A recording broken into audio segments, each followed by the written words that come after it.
할렐루야. 오늘도 이렇게 수요일 저녁에 주의 전으로 나오신 성도 여러분을 주님의 이름으로 축복하고 환영합니다. 이 시간 하나님의 그 말씀이 우리 성도님들의 마음에 어떠한 감동을 주고 위로를 주고 또 결단을 줄 수 있는 그러한 시간이 되기를 소망합니다. 초대교회 시절에 사도라는 사람들이 존재했었습니다. 이 사도들은 막대한 영향력을 지니고 있었습니다. 성경에서 누구를 가리켜서 사도라고 이야기하나요? 우리가 알고 있는 사도는 예수님의 12제자를 가리켜서 사도라고 이야기를 합니다. 아무래도 예수님께 직접 가르침을 받았으니까 그 영향력이 막대할 수밖에 없겠죠. 물론 그들 중에 자살한 유다를 제외하고 나서는 11명이 예수님의 제자였지만, 그렇게 어쨌건 예수님의 12명의 제자, 그들을 가리켜서 성경은 사도라고 이야기를 합니다. 그런데 이 12명의 제자가 아닌데도 불구하고 사도라는 칭호를 사용하는 사람이 또 한 사람 등장합니다. 그 사람이 우리가 잘 알고 있는 사도 바울이죠. 이 사도들은 그들이 하는 발언 하나하나가 어마어마한 영향력을 가지고 있었습니다. 그들이 어떠한 말을 하면은 그것이 그 교회에서 지켜야 하는 어떠한 따라야 하는 그러한 권위가 있는 말이었고, 그렇기 때문에 누구에게 자신이 복음을 받았는지, 누구에게 자신이 가르침을 받았고 세례를 받았는지 이것을 놓고 다투는 교회가 있을 정도로 이 사도라는 존재들은 그토록 영향력이 컸습니다. 아마 저도 사도가 저에게 말씀을 가르쳐 주겠다 했었더라면은 충신대학교 신학대학원에 들어갈 리가 없었겠죠. 그만큼 사도는 영향력이 강한 존재였습니다. 우리가 사도 바울에 대해서 이 시간 한번 생각해 보면 좋을 것 같습니다. 다른 사도들은 예수님의 제자였으니까, 예수님께서 그렇게 가르치셨고 예수님께서 명령하셨으니까 말씀을 선포하고 복음을 전하고 세례를 주고 이런 것에 대해서 거리낌이 없었을 것이고, 또 부담스러웠을 수는 있겠지만 그것이 주님의 명령이니 순종하려 했을 겁니다. 그런데 바울은 무슨 생각으로 그것을 행했을까요? 바울은 예수님의 제자가 아니었습니다. 그렇기 때문에 자신이 사도라고 말하는 것에 대해서 자신이 왜 사도인지 이 사도직을 늘 변호해야 했습니다. 변호하는 게 오히려 피곤했을지도 모르겠습니다. 심지어 이 바울이 뭐 하던 사람이었습니까? 그가 신실하게 예수님을 따르던 사람이었나요? 그러지도 않았습니다. 도리어 그는 예수를 구주로 예수님을 전하고 복음을 전하는 그 교회를 핍박하던 사람이었습니다. 그런데 그러한 사람이 지금 예수님을 전한다고, 복음을 전한다고, 자신도 사도라고 말합니다. 이것이 교회가 봤을 때 얼마나 교회를 가볍게 여기면, 얼마나 교회를 만만하게 생각하면은 이렇게 할 수 있는 행동인가 하고 분노했겠습니까? 그런데 이러한 그의 복음, 이 바울이 전한 복음은 세계를 복음으로 주님 앞으로 인도합니다. 교회가 세워지게 하고 예수님을 영접하게 만들고 그 사람들을 변화시킵니다. 이것이 어떻게 가능했을까요? 이것이 복음이 가지고 있는 능력인 줄로 믿습니다. 우리는 오늘 말씀을 통해서 복음을 믿는 자의 삶이 어떠해야 하는지, 복음을 받았다고 고백하는 우리가 어떻게 살아가야 하는지 함께 나누는 그러한 시간이 되기를 소원합니다. 우리가 먼저 생각해 볼 수 있는 것은 복음을 아는 것과 복음을 믿는 것은 다르다라는 것입니다. 복음을 아는 사람이 어떠한 사람입니까? 말 그대로 복음을 한 번이라도 접해보고 들어본 사람, 우리는 그런 사람을 가리켜서 복음을 안다라고 이야기를 합니다. 사실 믿지 않고 듣는 것으로 그치는 사람이 세상에 얼마나 많은가요? 셀 수도 없이 많을 겁니다. 우리 가족도, 믿지 않는 가족도 복음을 알기는 압니다. 세상에만 그러한 사람이 존재하나요? 교회 안에도 존재하죠. 교회 안에도 말씀을 듣고 복음을 듣고 예수님에 대해서 배우지만 그것을 귀로만 듣고 마음으로는 듣지 않는 그러한 사람들도 존재합니다. 그러한 사람을 가리켜서 우리는 복음을 안다라고 이야기를 하지, 복음을 믿는다라고 이야기하지 않습니다. 바울이 오늘 본문 13절에서 14절 말씀에서 뭐라고 말합니까? 내가 이전에 유대교에 있을 때에 행한 일을 너희가 들었거니와 하나님의 교회를 심히 박해하여 멸하고 내가 내 동족 중 여러 연갑자보다 유대교를 지나치게 믿어 내 조상의 전통에 대하여 더욱 열심히 있었으나. 아멘. 바울 그가 지금 믿는 것이 무엇이었다라고 고백하고 있습니까? 그는 유대교를 믿었다고 이야기합니다. 그렇다면 유대교를 믿었으니까 복음을 몰랐었을까요? 그렇지 않다라는 것이죠. 도리어 복음이 무엇인지 유대교와 어떻게 다른지를 너무나도 명확하게 알고 있었기 때문에 그는 복음을 전하는 자들을, 교회를 핍박했습니다. 이것은 그가 교회를 핍박해야 하는 이유가 유대교에서 자신이 배운 것과 다르기 때문에 핍박을 하기 시작한 것이죠. 결국에 바울이 이 복음을 전한 자들을 핍박했다는 것은 바울 그가 복음을 매우 잘 알고는 있었다라는 것이에요. 당시 유대교 사람들도 복음은 알았습니다.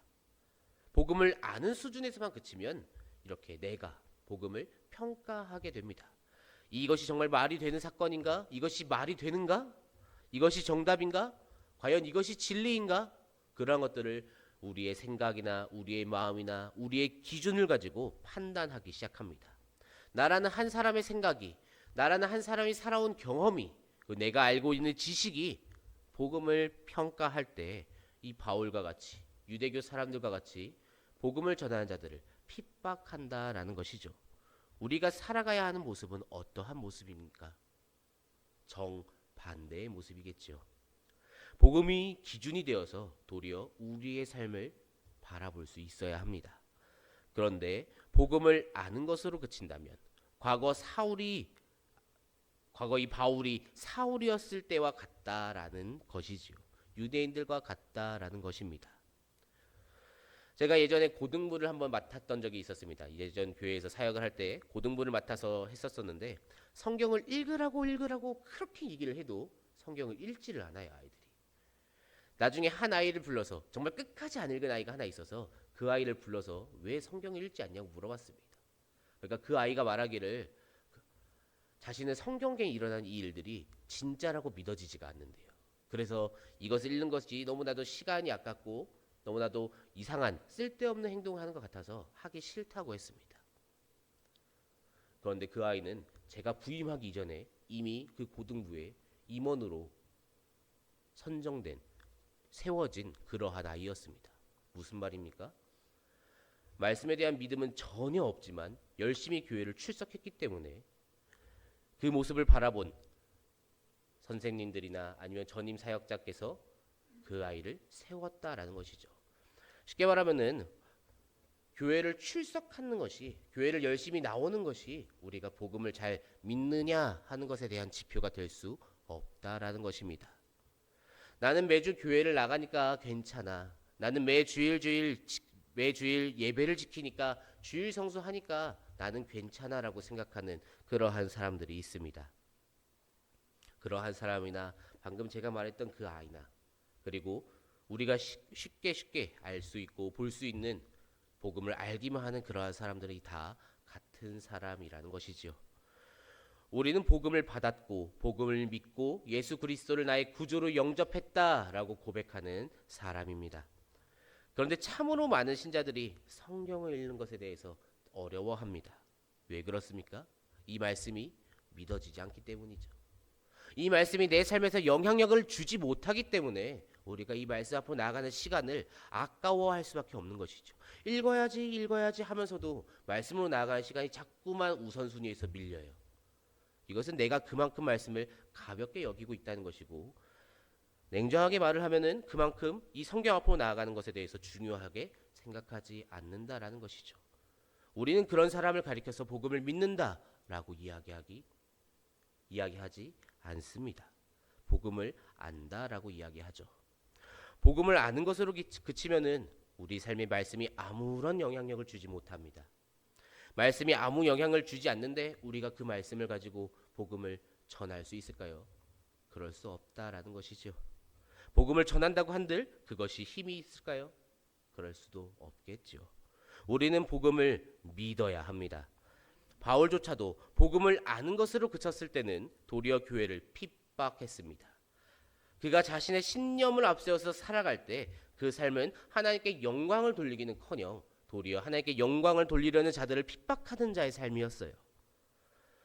우리도 마찬가지입니다. 우리가 바울과 같은 사람이 되어 사울과 같은 사람이 될지 아니면 바울과 같은 사람이 될지는 복음을 아는 것으로 그칠지 아니면 믿는 것까지 나아가는지 거기에서 차이가 발생한다라는 것이죠. 우리는 믿는 것까지 나아가야 합니다. 말씀을 온전히 믿으시기를 소망합니다.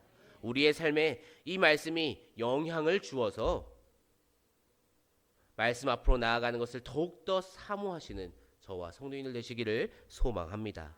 우리가 그렇게 살아갈 때 복음을 아는 것을 넘어서 이 복음을 믿고 그리고 이 말씀을 따라서 순종하며 살아가는 그 영역까지 나아갈 수 있는 줄로 믿습니다. 둘째로 복음을 믿는 사람은 변화가 생긴다라는 것을 우리는 볼 수 있습니다. 이 복음 성경 말씀은 단순한 글자가 아닙니다. 누군가가 쓴 하나의 이야기로 끝나지도 않습니다. 그렇게 뜬구름 잡는 소리도 아니고요. 헛소리는 더더욱 아닐 테죠. 복음 안에는 성령께서 살아 움직이고 계십니다. 여전히 역사하시고 일하시고 계십니다. 그렇게 우리는 이 말씀을 가리켜서 살아계신 하나님의 말씀이라고 이야기합니다. 그런 말씀을 믿고 따르는 사람에게 어떻게 변화가 생기지 않겠습니까? 갈라디아서 1장 16절에서 이렇게 말합니다.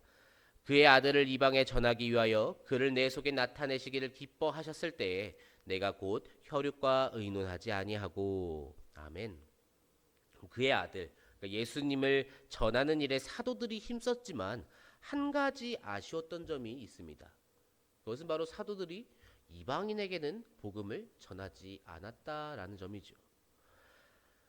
이방인에게 복음을 전하지 않았던 사도, 하지만 하나님께서는 그 이방인조차도 구원하시고자 하시는 계획이 있으셨고 그 사도들이 그것을 감당하지 못하였지만 이 바울로 하여금 그것이 가능하여집니다. 얼마 전까지 하더라도 복음을 전하는 자들을 잡아들이던 그가 이제는 사도들조차 하지 못했던 이방인들에게 복음을 전하는 일에 앞장서고 있습니다. 그렇게 변화합니다. 이것이 어떻게 가능한 일입니까? 이 복음의 능력인 줄로 믿습니다. 우리가 우스갯소리로 하는 말이 있습니다. 사람이 갑자기 변하면 어떻게 됩니까? 그쵸, 죽죠. 사람이 갑자기 변하면 죽습니다. 지금 바울의 모습이 어떤 것입니까? 그는 자기 자신을 완전히 죽였습니다. 과거 사울이었을 때의 그 삶을 완전히 죽입니다. 자기의 교만, 자기 잘남으로 살아가던 그때의 그 습관, 그때의 마음가짐 모든 것을 다 완전히 죽이고 오직 예수 그리스도 하나로 다시금 세워집니다. 그렇게 아주 다른 모습으로 변화합니다. 복음을 전하던 자들을 죽이던 그가 이제는 죽음을 각오하고 복음을 전하는 사람으로 변화합니다. 그것이 나 자신을 완전히 죽이고 바울로 다시금 태어났을 때, 나 자신을 완전히 죽이고 새로 거듭났을 때 가능한 일이지요. 그것이 성도의 삶입니다. 우리는 바울의 변화를 보며 우리도 거듭나기를 다짐하고 결단하고 소원해야 합니다. 우리의 삶도 변화해야 합니다. 변화하시기를 소망합니다. 이제까지는 복음을 아는 것으로 그쳤을지라도 이제는 그 복음을 믿는 단계까지 나아가야 합니다. 그러한 사람만이 변화가 일어납니다. 이 변화는 우리의 힘으로 살아갈 때 가능한 일일까요? 그렇지 않다라는 것이죠. 바울이 어떻게 변하게 되었습니까? 그도 머리로는 복음을 다 알고 있었어요. 하지만 그때까지는 변화가 일어나지 않습니다. 그가 예수님을 만나고 그 주님 앞에 엎드렸을 때, 그리고 그 주님을 온전히 자신의 구주로 영접했을 때, 그렇게 주님을 진정으로 만났을 때 변화가 일어납니다. 그가 하나님의 통치하심을 인정하고 성령 하나님의 그 인도하심을 따라서 살아갈 때 그의 삶에 변화가 일어나게 됩니다. 우리에게도 그와 같은 동일한 믿음이 필요합니다. 하나님의 통치하심을 인정하고 그 통치하심을 믿고 인도하심에 따라갈 때 우리에게도 성령께서 동일하게 역사하실 줄로 믿습니다. 아무리 변화하려고 노력하고 또 노력해도 변화하지 않고 계속해서 과거의 관습만을 쫓아가던 우리의 삶이 우리가 그렇게 진정으로 하나님의 그 통치하심과 하나님의 인도하심에 순종할 때 성령께서 우리의 삶을 변화시키신다라는 것이죠. 하나님께서는 우리의 삶에도 역사하십니다. 계속해서 우리를 인도해 가실 줄로 믿습니다. 말씀으로 인도하시고 기도의 시간에 어떠한 감동으로 인도하시고 그리고 큐티할 때 또 우리에게도 인도하시고 역사하십니다. 우리가 매일매일 하나님의 뜻을 구하고 하나님의 마음을 구할 때 하나님께서는 우리가 어떻게 살아가야 하는지를 가르쳐 주시고 하나님의 그 길로 인도하시고 올려놓으십니다. 우리를 주의 뜻대로 인도하세요. 그런데 우리가 선택해야 된다는 것이죠. 이 길을 내가 걸어갈지 아니면 조금 더 넓어 보이는 방금 전까지 걷던 그 길로 돌아갈지. 하나님의 말씀대로 살아가시기를 소망합니다. 나의 생각, 나의 신념, 나의 판단, 그러한 모든 것들을 다 내려놓고 다 완전히 죽여버리고 그저 믿음으로 하나님을 따를 때 우리의 삶은 변화할 수 있습니다. 그것이 복음을 믿는 자가 살아가야 하는 변화된 모습입니다. 그렇게 변화된 삶으로 새롭게 거듭나서 남은 생에 주님의 뜻대로 살아가시는 저와 성도님들 되시기를 소망합니다. 말씀을 좀 정리하려고 합니다. 복음을 받은 사람은 이 세상에 굉장히 많습니다. 복음을 받지 않는 사람을 세는 것이 훨씬 빠를 겁니다. 단지 이 복음을 믿고 말씀대로 살아가는 사람이 굉장히 적을 뿐이죠.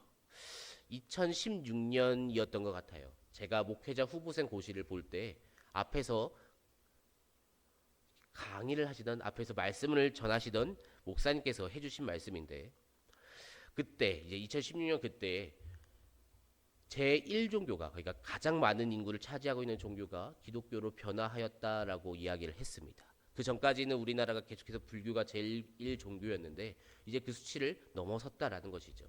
물론 그 안에는 온갖 이단도 껴있고 기독교를 표방하는 다른 사이비 같은 모든 단체들이 포함된 숫자이지만 이것도 이제 생각을 해볼 문제이긴 하죠. 그런데 기독교가 제1종교가 되었다고 하지만 방금 전에 이야기했던 그 온갖 사이비 같은 단체들이나 이단들이나 그들이 하나님 말씀대로 따르며 순종하며 살아가겠습니까? 그러지 않다라는 것이죠. 그러면 이단이 아닌 다른 정통 교회들은 하나님의 말씀대로 다 잘 살아가고 있을까요? 그 또한 아니라는 것이죠. 그렇게 교회가 먼저 복음을 믿는 자답게 살아가지 못하니까 어떠한 문제가 벌어집니까? 교회가 욕을 먹고 하나님이 욕을 먹습니다. 우리가 살아가는 모습은 어떠한지 우리는 돌아보아야 한다는 것이죠. 복음을 아는 것으로 그쳤을 때 우리는 하나님께 영광을 올려드릴 수 없습니다. 하나님께서는 지금도 찾고 계십니다. 하나님의 뜻대로 행할 그 한 사람을 찾고 계시고 하나님께서 세워서 하나님의 뜻대로 일할 수 있는 그 한 사람을 찾고 계십니다. 이방인에게 복음을 전할 수 있는 사람을 찾으셨지만 그러기 위해서 사도들까지 보셨지만 그 사도들이 그것을 감당하지 못해요. 그런데 그 삶을 바울이 감당해냅니다. 하나님의 뜻대로 살아갈 때 어떠한 일이, 어떠한 기적이 일어납니까? 이방의 복음이 전파되고 그 이방에 교회가 세워지고 그 교회에서 기하급수적으로 많은 성도들이 생겨나고 교회가 또 교회를 낳고 또 교회를 낳고 계속해서 그 교회의 지도자를 파송해야 되는 그 경지에 이릅니다. 교회가 교회답게 세워질 때, 예배가 예배답게 드려질 때, 하나님의 말씀이 선포되고 하나님의 뜻이 선포될 때 하나님의 나라가 더욱 확장되고 넓어지고 건강하게 아름답게 세워진다라는 것이죠. 그리고 그 시작은 이 바울이라는 한 사람이 하나님의 뜻대로 행했을 때 이루어졌습니다. 하나님께서는 지금도 바울과 같은 그 한 사람을 찾고 계십니다. 믿는다고 말하면서도 내 하고 싶은 거 다 누리고 남는 시간으로 예배드리는 그러한 한 사람을 찾는 것이 아니라 하나님의 말씀대로 모든 것을 다 제쳐두고라도 하나님의 말씀대로 하나님의 말씀을 가장 사모할 그 한 사람을 찾고 계십니다. 그것이 진정으로 복음을 믿는 사람이 보여야 하는 행동일 테죠. 우리가 그런 한 사람이 되기를 소망합니다. 내가 먼저 말씀을 믿고 복음을 믿을 때 우리 안에 내재하시는 그 성령께서 우리의 삶을 인도하십니다. 우리가 그리고 그 인도하심을 따를 때 우리의 삶은 변화하게 됩니다. 그 변화가 하나님께 영광이 될 줄로 믿습니다. 그렇게 변화한 우리의 삶이 하나님께 영광을 돌리는 삶이 될 줄로 믿습니다. 하나님의 나라를 아름답게 세워가는 그러한 축복의 통로로 사용되시기를 소망합니다. 그렇게 삶이 변화하여서 축복의 통로로 하나님의 뜻대로 사용되어지는 아름다운 도구로 거듭나서 변화하고 주님의 뜻대로 복음을 믿는 자다운 그러한 삶을 감당하며 살아가시는 저와 성도님들 되시기를 주님의 이름으로 축복합니다.